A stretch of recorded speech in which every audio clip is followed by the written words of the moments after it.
Bonjour, aujourd'hui c'est le 3 juillet et notre lecture du jour, notre méditation se trouve dans Romains chapitre 8, 26 et 27. De même, l'Esprit aussi nous vient en aide dans notre faiblesse.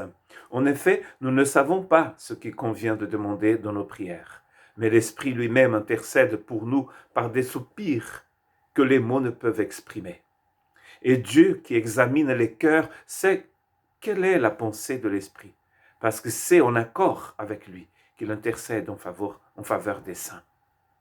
Nous voyons dans Romains chapitre 8, souvent connu comme un chapitre qui parle de la libération par l'Esprit Saint.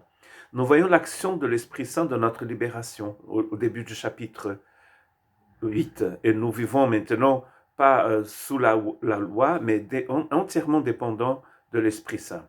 C'est l'Esprit Saint qui a aussi la garantie que Dieu a mis dans notre cœur, la garantie que nous aurons notre héritage. Celui qui n'a pas l'Esprit du Christ ne l'appartient pas. Nous voyons dans la Bible, à la fin même de la Bible, que l'Église et l'Esprit prient, en fait, et clament et crient en disant Maranatha, viens Seigneur, mais viens tout là, aujourd'hui, si c'est possible. L'Esprit dans l'Église désire que l'époux revienne pour la chercher, pour chercher son épouse. Notamment dans l'Apocalypse, nous voyons une Église qui souffre, une Église qui est persécutée.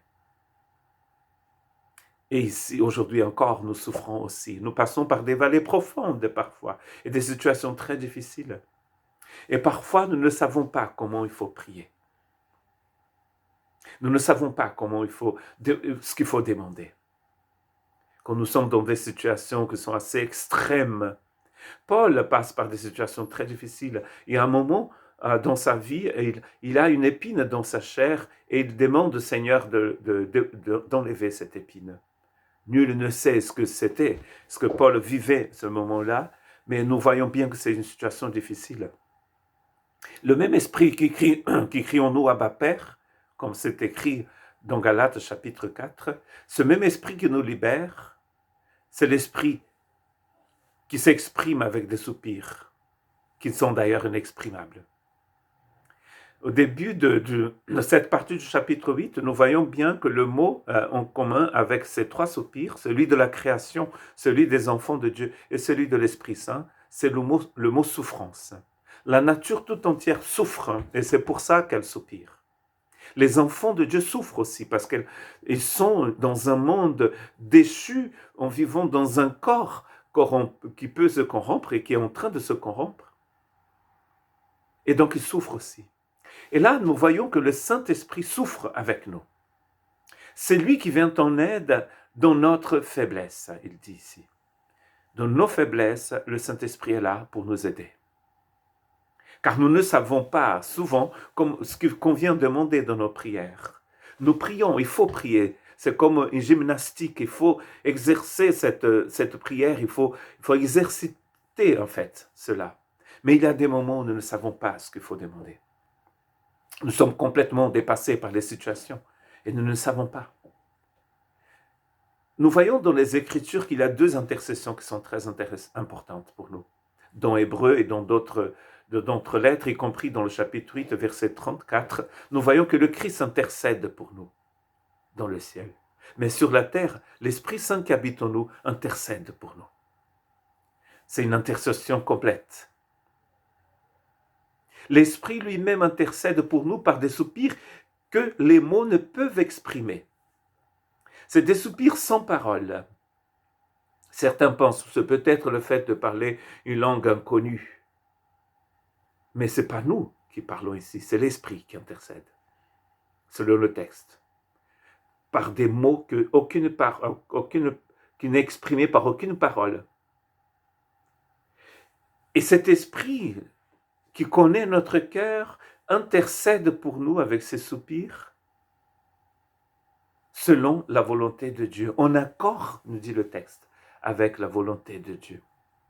Dieu ne répondra jamais à une prière qui n'est pas selon sa volonté, n'est-ce pas? Chaque fois que Dieu nous répond, c'est parce que c'est selon sa volonté. Mais nous, parfois, nous ne connaissons pas cette volonté de Dieu, vraiment, dans le fond de notre cœur. Mais l'Esprit qui connaît le cœur de Dieu intercède pour nous, car il connaît nos vrais besoins, mais il connaît aussi la volonté de la divinité. Il examine nos cœurs, nous dit le texte. Et il connaît la pensée de l'Esprit. Il connaît notre cœur et la pensée divine. Et quand les deux ne sont pas en accord, nous souffrons beaucoup et c'est pas bon pour nous. Mais l'Esprit Saint connaît. Nous sommes jamais seuls, c'est ça qui est important ici. C'est pas seulement quand on est à l'église, quand on est au culte, à la réunion de prière. C'est dans notre vie de tous les jours. Et c'est souvent dans la vie de tous les jours que nous avons vraiment besoin de l'intercession de l'Esprit. Dans ces moments impossibles de grande souffrance intérieure, le Saint-Esprit intercède pour nous.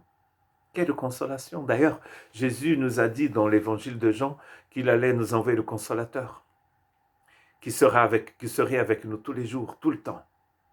Et là, nous apprenons une chose importante ici, il intercède pour nous. Quotidiennement, il intercède pour nous. Quand nous oublions peut-être de prier. Et là, c'est sûrement quand on ne sait pas quoi dire, parce que nous sommes dans une grande faiblesse. La vie est difficile pour beaucoup, peut-être pour nous tous. Nous avons tous des moments de larmes et de souffrance. Mais sachons que le Saint-Esprit ne nous abandonne jamais. Il sera avec nous tout le temps. Il intercède pour nous, jusqu'au bout. Que Dieu vous bénisse.